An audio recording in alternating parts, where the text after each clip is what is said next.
Heureusement que c'est la fin parce qu'on allait absolument nulle part. Bonjour à tous, j'espère que vous allez bien et oui c'est bon, le Snyderverse c'est terminé. Et c'est fini au bout d'une dizaine d'années. Il y a eu du bon, il y a eu du beaucoup moins bon et on va bien sûr revenir sur tout ça dans cette vidéo parce que oui, Aquaman 2 sort au cinéma, on vient d'en parler sur la chaîne. On le sait, il y a un nouvel univers DC Comics qui va se lancer prochainement sous la houlette de James Gunn. Mais bon, on est là pour parler du Snyderverse. Alors, je compte 16 films. 16 films que l'on va classer. Je ne compte pas Blue Beetle, qui est sorti au cinéma dernièrement, mais qui va finalement faire partie de l'arc Gods and Monsters de James Gunn. Donc Blue Beetle, on n'en parle pas. On reste focalisé sur le Snyderverse. C'est parti, top 16 des films DC Comics Snyderverse, on en parle. Justice League. Justice League, ou plutôt la Justice League de Joss Whedon, ou voilà le petit monstre de Frankenstein. On parle bien sûr de la version cinéma de Justice League. Qu'est-ce que c'était horrible, mais quelle déception à sa sortie, ce produit qui est sorti au cinéma, ça n'avait aucun sens. Et c'était d'une tristesse, on parle quand même du Avengers de DC Comics, et je sais pas, vous vous en souvenez quand même, Avengers, quand c'est sorti au cinéma en 2012, c'était la folie. Là on a la même chose mais du côté de la concurrence, et ça n'a pas du tout fait l'événement, c'était incomparable. On s'est retrouvé devant quelque chose de totalement oubliable, et pourquoi ça? Parce que ce long métrage a été charcuté dans tous les sens, mais il n'y avait pas que ça, qu'est-ce que c'était moche. Les développements de personnages étaient aussi bien chelous, visiblement, bah oui, on parlera bien sûr de la version longue du Snyder Cut, bien sûr, de Snyder. On va en parler plus tard durant cette vidéo, mais oui, les reshoots qui ont été faits par Joss Whedon étaient ridicules, ça ajoutait de l'humour, mais ça rendait les personnages, voilà, comme je le disais, ridicules. Batman passait de super-héros ultra badass à gros clown, c'était n'importe quoi. Oh, yeah. Oh, something's definitely bleeding. Même l'affiche était horrible, mais c'est quoi ce truc? C'est pour une soirée costumée, pour une exposition à Porte de Versailles, je sais pas. Je sais même pas comment est-ce qu'on a sorti ce truc au cinéma, et on le savait très bien quand on a vu la durée du film, ça durait 2 heures pour ce genre de projet, ce n'est pas du tout assez, bien sûr. On savait que comme Batman et Superman, ça avait été charcuté dans tous les sens, heureusement que le Snyder Cut est arrivé, oui, plus tard. Suicide Squad, est-ce qu'on peut parler d'un second petit monstre de Frankenstein? Bah pourquoi pas, parce que là aussi ce projet est parti dans tous les sens, c'était une grosse déception à sa sortie, et c'est un film qui a évolué tout au long de sa com pour devenir plus coloré, plus fun, et c'est dommage parce qu'au départ on partait vraiment sur quelque chose d'assez, bah oui on peut le dire, d'assez couillu. C'était osé de lancer un projet en mettant simplement en avant les vilains de l'univers DC Comics. Le but ici c'était de faire un film de bande à la Gardien de la Galaxie, et oui c'était charcuté, il y a eu du changement de direction artistique dans tous les sens, et résultat, on a un film bancal, un film oubliable. La seule chose qu'on n'a pas oublié, c'est que c'était décevant, que c'était ridicule. Décevant et ridicule, bah tiens, comme le Joker de Jared Leto. I'm just gonna hurt you. Really, really bad. David Ayer aimerait lui aussi avoir sa Ayer Cut, comme Snyder. J'y crois pas, même si on montre un autre montage, je suis pas sûr qu'il y ait grand chose à montrer. Et je pense que ça intéresse très peu de monde de voir ça, faut passer à autre chose. À part Margot Robbie en Harley Quinn, il n'y avait pas grand chose à sauver de ce truc. Wonder Woman 1984. Et ça aussi au final ça a été un des projets les plus ridicules de l'univers. Qu'est-ce que j'avais été déçu parce que j'avais bien aimé le premier film. On en parlera plus tard bien sûr dans ce top. Le premier long métrage c'était épique, l'héroïne était iconique.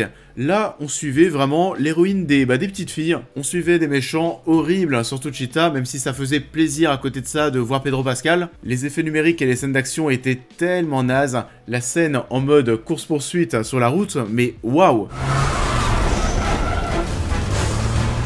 C'était super long pour rien, le climax et le scénario étaient ridicules, le traitement de Steve était très creepy, en plus il n'avait pas de chance parce que le film n'est même pas sorti au cinéma, c'est sorti durant le Covid, et du coup c'est arrivé directement sur plateforme. Après, est-ce que c'était si grave que ça de ne pas voir Wonder Woman 84 au cinéma? Non. Shazam! Alors ça je m'en souviens, mais j'étais dans l'incompréhension totale. Pour quelle raison? Parce que juste avant l'arrivée de Shazam au cinéma, et bah les critiques étaient franchement bonnes, et bordel au final, j'ai trouvé ça tellement naze. On pouvait quand même en attendre plus au niveau du spectacle, on parle d'un des héros les plus forts de l'univers DC Comics. Mais non, ici le but, c'était d'avoir de même un personnage barré du côté de chez DC à la Deadpool. Mais je sais pas vous, de votre côté, je sais pas ce que vous avez ressenti devant le film, mais pour moi ça l'a pas du tout fait. Je me souviens de ce que je disais dans ma critique lorsque le film était sorti, mais voilà, c'était un film que tu mates en période de Noël à 16h chez toi sur ton canapé. Et je me souviens même plus des scènes d'action de mémoire, de toute façon c'était pas forcément une histoire qui était portée par l'action. On était surtout dans une comédie, on va dire une comédie héroïque, il n'y avait pas de gros climax. Et au niveau de l'humour là aussi ça l'a pas forcément fait, j'ai trouvé ça assez lourd, ça m'a pas fait marrer. Donc ouais, il y avait peu de chances que ça matche avec, avec mes attentes. Black Adam, et ça aussi, hein, la giga déception, parce qu'étonnamment, on en attendait quand même quelque chose. On avait quelques espoirs, je sais pas si vous en souvenez, mais on imaginait que ce film allait remettre un DC Comics sur de nouveaux rails, avec l'introduction d'un personnage important, celui de Black Adam, hein, qui pouvait être très spectaculaire. Et ça faisait kiffer de voir Dwayne Johnson dans le rôle, The Rock dans ce costume, ça a de la gueule. On voulait avoir de nouveau quelque chose d'épique, avec de beaux effets spéciaux, des personnages profonds, torturés, revenir à l'époque du bon DC Comics spectaculaire, et finalement, et bah oui, que dalle. C'était une giga daube de plus, ça ne raconte absolument rien. On est juste là pour voir des scènes d'action aussi moches les unes que les autres s'enchaîner. The Rock fait du The Rock, son jeu d'acteur se résume simplement au fait de froncer les sourcils. C'était tellement nul, et pourtant, niveau com, c'est pour ça qu'on avait de l'espoir. On avait mis les petits plats dans les grands, ça devait être le projet qui allait bouleverser DC Comics, entre guillemets, qui allait teaser le retour de Superman, qui allait teaser un gros combat Black Adam contre Superman, ça avait de la gueule, et ça n'arrivera jamais. On n'aura rien de tout ça, c'était laborieux, ultra décevant, mais je l'avais quand même senti venir lorsque la première bande-annonce était sortie, lorsque le premier trailer a été diffusé. Finalement, ça ne vendait pas du rêve, on avait des touches d'humour un petit peu relou par-ci par-là. Non, vraiment, ça se sentait pas bon, je sais même pas pourquoi est-ce qu'on y a cru. Aquaman et le Royaume perdu. Bon, si on vient d'en parler sur la chaîne, vous avez compris que j'ai pas trop kiffé. La critique est disponible, c'est le film qui vient clôturer ce Snyderverse, c'est le moins que l'on puisse dire. C'est qu'on ne termine pas sur la meilleure note possible. Il y a une petite partie de moi qui était déçue parce que vous le verrez, le premier film Aquaman, on en parlera un petit peu plus tard durant ce top, mais voilà, qui faisait partie des bons films de l'univers. Et cette suite n'a malheureusement pas été à la hauteur de son prédécesseur. J'ai pas kiffé la vibe du projet, l'humour était lourdingue, c'est très lambda finalement comme long métrage. Pour tout vous dire, c'est un film que j'ai seulement vu hier et que je suis déjà en train d'oublier. Et c'est assez dommage de ne pas avoir transformé l'essai en nous proposant un second film Aquaman bien. Et ce Jason Momoa Aquaman qui se transforme de plus en plus en Thor du MCU, je ne suis pas sûr que c'était une bonne idée. The Flash, l'un des très gros gâchis de cette année 2023, et pourtant il y avait des attentes, même si les attentes tournaient globalement autour du fanservice. Du coup, qu'est-ce qui s'est passé? Du fanservice, bien sûr il y en a eu, mais cette partie caméo, c'était n'importe quoi. Vous savez, ces 5-10 minutes de fanservice qu'on a à un moment, on va avoir du Nicolas Cage, on va avoir plein de choses qui ont un lien avec le passé de DC Comics, mais c'était n'importe quoi, et qu'est-ce que c'était moche. Et je sais pas si vous vous en souvenez, mais on nous a vendu le long métrage comme le film qui allait nous donner envie de retourner au cinéma, blablabla, mais que dalle! C'était vraiment pas dingue, c'était même nul, à part le jeu d'Ezra Miller qui se débrouille plutôt bien dans le film. Voilà, y a pas grand chose à sauver. Michael Keaton était ridicule, Supergirl n'était pas du tout développé, et surtout les effets visuels étaient indignes. C'était indigne d'un projet de cette ampleur avec ce budget, c'est vraiment pas possible. Les scènes d'action c'était pareil, c'était pas possible. La scène de combat dans ce désert tout vide, mais quelle catastrophe!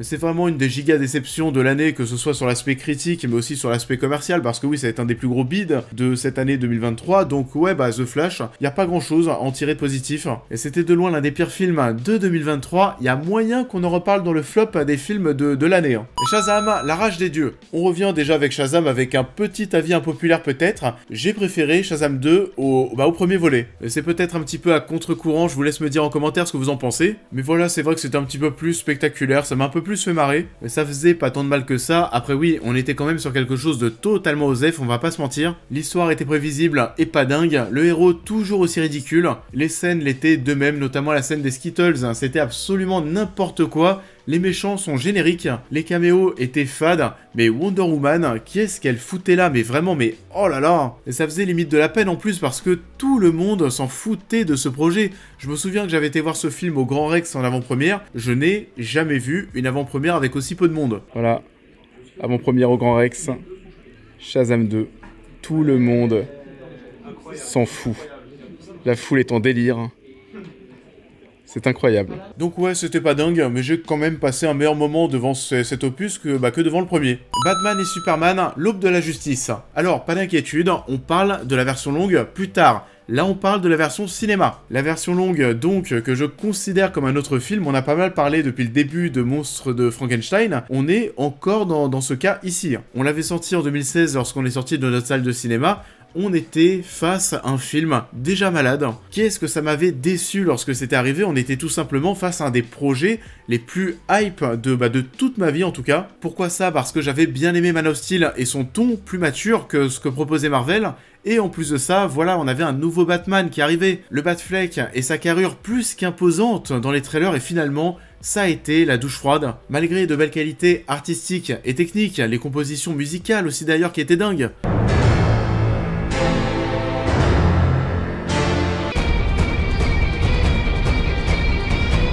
Il y avait des qualités quand même, mais c'est pas ce qui ressortait le plus. On avait un déroulement de scénario peu cohérent, une Lois Lane plus dispensable ici, une histoire bien moins prenante. On avait beaucoup de changements par rapport à la version longue, j'ai fait une vidéo comparative. On voit qu'il y avait beaucoup de changements dans le scénario, beaucoup de choses retirées. Le scénario de la version longue fonctionne bien plus. Donc bon, c'était bien dommage d'avoir découvert ça au cinéma. Heureusement qu'on a eu la version de Snyder un petit peu plus tard qui arrivait quoi dans le Blu-ray. Mais en attendant, ça a détruit la hype. Personnellement, ça avait été une belle, mais vraiment une très belle douche froide. Birds of Prey. Alors Birds of Prey, c'est vrai que c'est un film que j'ai pas revu depuis sa sortie au cinéma. Je suis même, on va pas se mentir, pas sûr de revoir le film dans ma vie. Mais j'en garde plutôt un bon souvenir. Je me souviens du fait qu'on s'attendait tous à voir de la merde et finalement ça n'a pas été le cas. C'était plutôt une bonne surprise, c'était dynamique, c'était fun, c'était coloré. Margot Robbie était toujours aussi top dans le rôle. On avait une ambiance qui était très barrée, qui rappelait forcément les films Deadpool en quelque sorte.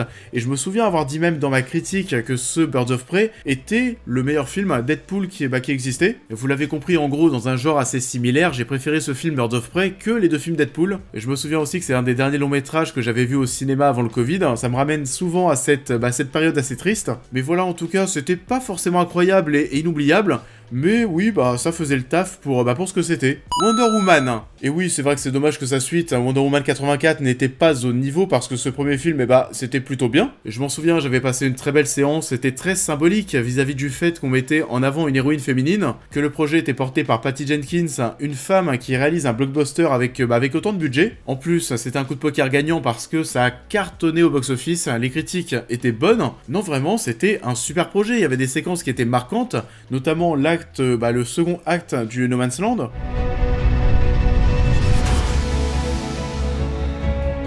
On découvrait une super-héroïne assez humaine, son histoire d'amour avec Trevor était plutôt touchante, on s'attachait à elle, elle nous impressionnait. Il y avait tout en fait pour en faire une belle icône héroïque, une belle icône pour les femmes, et oui, ça fonctionnait. De même, le premier acte sur Themyscira était cool, le point faible, c'était vraiment le climax, ce combat contre Hades.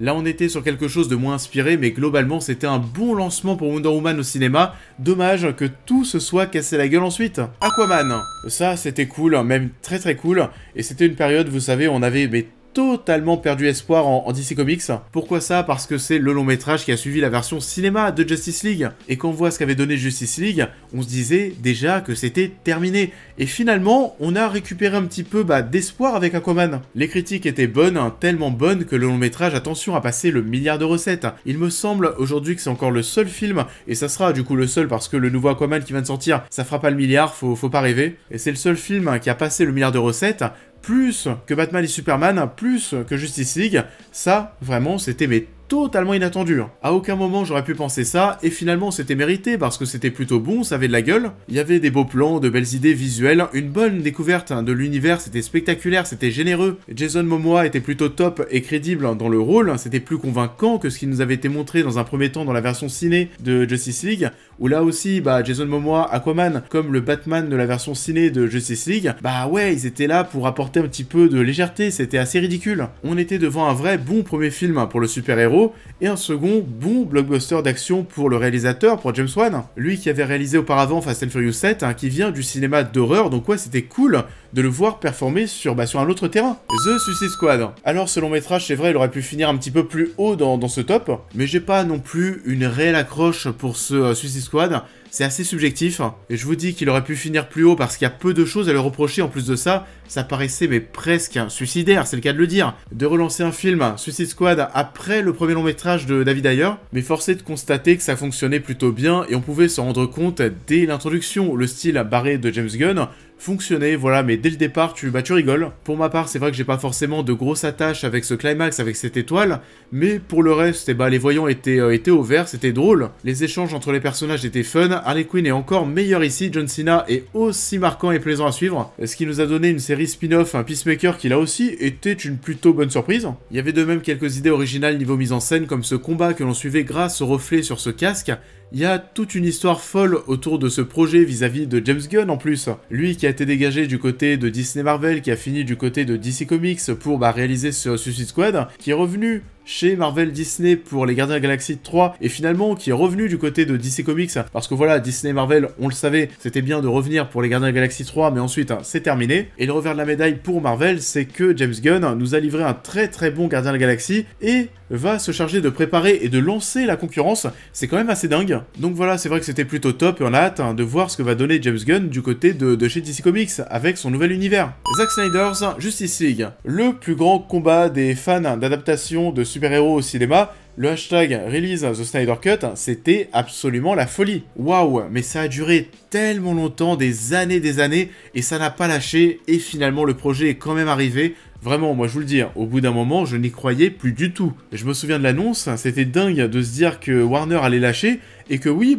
que les fans avaient gagné. Et quel plaisir, parce que oui, cette fois-ci, on a eu un vrai film, Justice League. Alors oui, s'il était sorti au cinéma version Zack Snyder's, ça n'aurait pas eu cette gueule, bien sûr. Le film n'aurait jamais duré 4 heures au cinéma. Donc au final, est-ce que ce n'était pas un mal pour un bien, parce qu'aujourd'hui on a la chance d'avoir cette giga fresque de 4 heures, avec voilà des personnages qui sont bien plus cohérents, qui sont bien plus épiques que ce qu'on avait dans la version cinéma. Je sais pas, mais voilà, Batman et Aquaman sont moins ridicules. Flash, bordel, Flash avec sa scène à la fin où il court et remonte le temps, c'est absolument, mais voilà, c'est absolument dantesque. On est vraiment sur deux œuvres totalement différentes, on les a comparées avec Durandal sur la chaîne dans une vidéo qui est très très longue, n'hésitez pas. En tout cas, j'ai bien plus pris mon pied, c'était un souvenir de dingue, le souvenir d'avoir vu Internet gagner. Man of Steel, alors je sais pas vous, mais personnellement, Man of Steel, j'ai toujours l'impression que c'est un projet qui est un peu sous-coté, et bordel, c'était ultra épique. Alors oui, on n'est pas sur un truc parfait, les flashbacks étaient un peu relous à la longue, la mort de Papa Kent, allez, oui, on peut en discuter, mais c'était tellement généreux, porté par un très bon casting, on en prenait plein les yeux, c'était époustouflant. Et je me souviens lorsque j'étais sorti de ma séance, surtout que de l'autre côté, on était dans une période du côté de chez Marvel, en mode Thor, le monde des ténèbres. Je suis sorti de ma séance de Man of Steel, je me disais, oh là là, attention, du côté de chez Marvel, parce que si DC Comics lance un univers de cette qualité, avec un ton mature à la The Dark Knight, waouh, ça peut faire très très mal. Et ça devait se faire si par la suite il n'y avait pas eu tous ces soucis. Man of Steel c'était top, ça part dans tous les sens, les effets spéciaux étaient solides, l'introduction sur Krypton était spectaculaire, le climax, le combat contre Zod, c'était complètement dingue, la scène du premier vol avec la découverte du costume, la musique d'Hans Zimmer, mais c'était tellement épique. Et Henry Cavill, bien entendu, était top dans le rôle. Je suis très déçu de voir comment ça a tourné pour lui par la suite. C'était le rôle parfait pour lui. Il était parfait pour le rôle. On est tous, je pense, déçus de passer à autre chose sur ce point. Bonne chance à son successeur. C'est un film et une interprétation qui méritait au moins un Man of Steel 2, clairement. Batman et Superman, version longue. Et oui, là aussi, comme le Snyder Cut, on est devant un film au final qui est tellement différent. Et ça finit tout en haut de ce top. Et vraiment, cette version longue, plus je la regarde, plus je me dis mais waouh, c'était, alors déjà de 1, bien sûr, on l'a dit, tellement meilleur que ce qu'on a eu au cinéma, mais à chaque fois que je la revois en fait, cette version remaniée, je me dis de plus en plus qu'on est devant l'un des meilleurs films de super-héros de la décennie dernière. Et c'est un long métrage qui est presque totalement différent, c'est une dinguerie. On a 30 minutes en plus, et ça apporte bien plus de cohérence et de profondeur dans le scénario, on comprend mieux les manipulations de Lex Luthor, on comprend bien plus l'importance de Lois dans cette histoire, et puis mine de rien, 30 minutes de plus immergé dans cet univers, qui est encore une fois très sombre, très mature. Ces 30 minutes de film en plus, et ben je sais pas, mais j'ai l'impression d'encore plus m'immerger dans l'univers de l'œuvre. Tu ressors de ta séance de 3 heures en mode, waouh, là oui, là j'ai vécu un truc. Ça va faire bien plus grosse fresque super-héroïque, c'est plus marquant. The Red Capes are coming.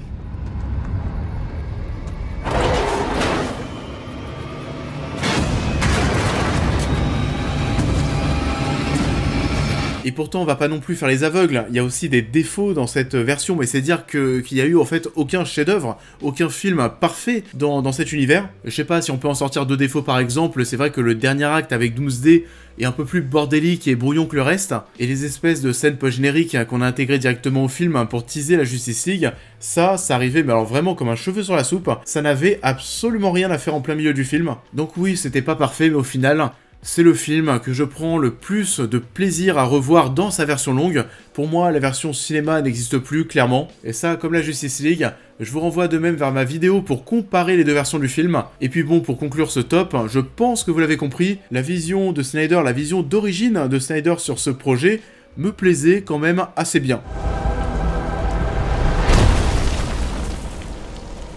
C'en est tout du coup pour ce top, j'espère que ça vous a plu, je vous invite comme d'habitude à liker et à partager cette vidéo, à me dire en commentaire quel est vous, votre top des films du Snyderverse. N'hésitez pas à vous abonner, à me suivre sur tous les réseaux, à devenir membre soutien si vous souhaitez aider la chaîne, et en tout cas n'hésitez pas si vous souhaitez plus de détails, les critiques des films sont disponibles sur la chaîne. Je vous souhaite à tous une très belle continuité de semaine, et je vous dis à très vite.